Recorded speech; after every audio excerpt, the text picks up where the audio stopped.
Welcome back to my channel. আজকে নতুন ধরনের আরেকটা রেসিপি নিয়ে আপনাদের বানিয়ে দেখাবো, যে সোয়াবিনের পাকোড়া। তো প্রথম থেকে শেষ পর্যন্ত ভিডিওটি দেখতে থাকুন, আমরা কেমন করে সোয়াবিনের পাকোড়া বানাচ্ছি। তো প্রথমে আমরা এই যে গরম জল বসিয়ে দিয়েছি, সোয়াবিনটাকে এখানে সেদ্ধ করব। তো জলটা ফুটে গেছে প্রায়, এবারে আমরা সোয়াবিনটাকে ঢেলে দেবো। এবারে সোয়াবিনটাকে দিয়ে দিচ্ছি।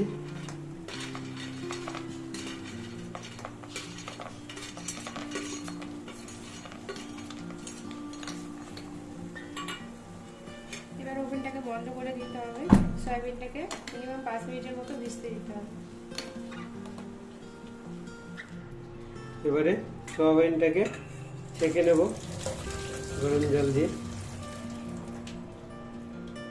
এবারে সোয়াবিনের মধ্যে যে জলটা আছে সেদ্ধ করার সময়, সেই জলটাকে পুরো চিপে চিপে নিতে হবে, যেন পুরো জলটা বেরিয়ে যায়।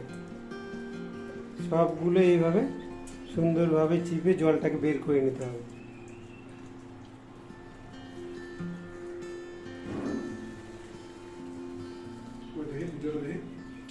প্রথমে আমরা আদা রসুন বাটা দিচ্ছি, পরিমাণ মতো আদা রসুন বাটা।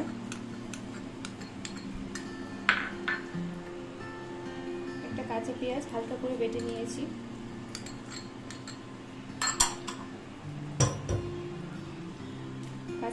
কাঁচা লঙ্কা কুচি,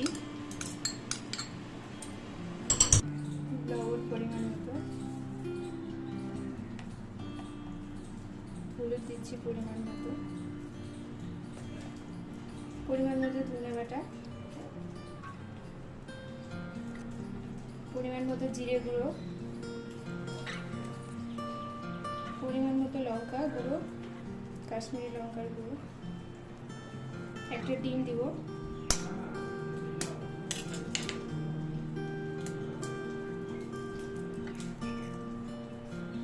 এবারে সব ফোড়নগুলো সয়াবিনের সাথে সুন্দর করে মেখে নেব।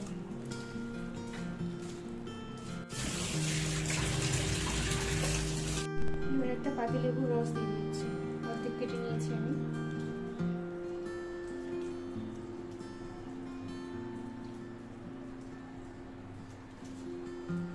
পরিমাণ মতো কর্নফ্লাওয়ার দিয়ে দিচ্ছি।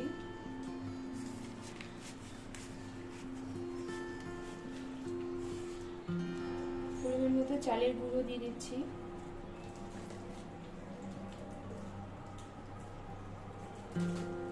এবার কর্নফ্লাওয়ার চালের গুঁড়োটির সাথে সয়াবিনটাকে সুন্দর করে মেখে নিতে হবে। সয়াবিনটা আমাদের মাখা হয়ে গেছে, এবার আমরা 15 থেকে 20 মিনিটের মতো ঢেকে রেখে দেব।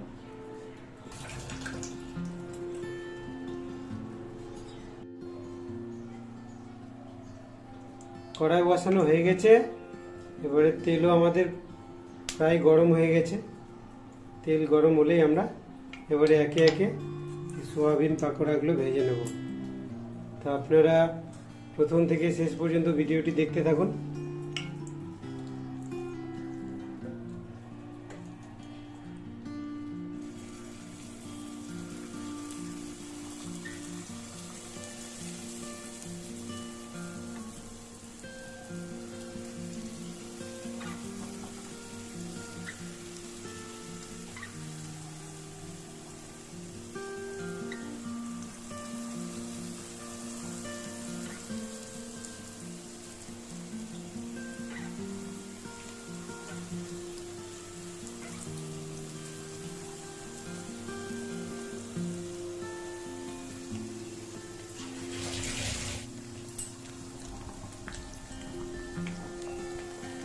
লো ফ্লেমে ভাজতে হবে, কারণ খুব বেশি ফ্লেমটা বাড়িয়ে দিলে পুড়ে যাবে। তাই পুরো লো ফ্লেমে দিয়ে ভাজবেন আস্তে আস্তে করে। এবারে একটা একটা করে উল্টে দিতে হবে। লাল লাল প্রায় হয়ে এসছে বন্ধুরা, আর একটু কড়া করে ভেজে নেব লাল লাল করে, তারপরে আমরা তুলে নেব। বন্ধুরা, আমাদের দেখুন পাকোড়াগুলো লাল লাল হয়ে গেছে, এবার আমরা তুলে নেব।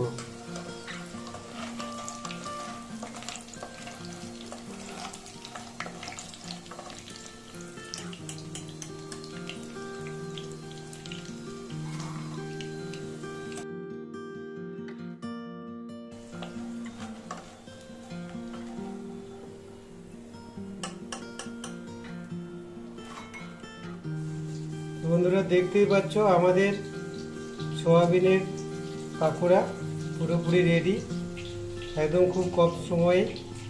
আপনারা বাড়িতে অবশ্যই একবার ট্রাই করে দেখবেন, খুব সুন্দর টেস্ট খেতে। আমাদের রেসিপিটি কেমন লাগলো তা অবশ্যই কমেন্ট করে জানাবেন, এবং আমাদের চ্যানেলটিতে যারা নতুন তারা অবশ্যই চ্যানেলটি সাবস্ক্রাইব করবেন। সকলেই ভালো থাকবেন, ধন্যবাদ।